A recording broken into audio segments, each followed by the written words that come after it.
Deməli avtomobildən belə bir səs gəlir. Bir dənə xotlayın. Buna baxın. Görürsünüz. Maşın işləməyinə baxın.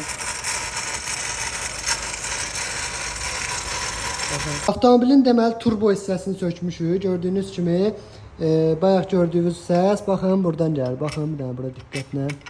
Görürsünüz turbonun kartiz hissəsi dağılıb. Bax görürsünüz. Bax. Bu burada fırlanır. Fırlananda da sürtür.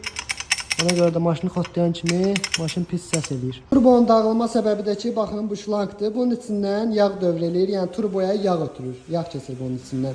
Bunun adı turbo qidalandırıcı şlankdır.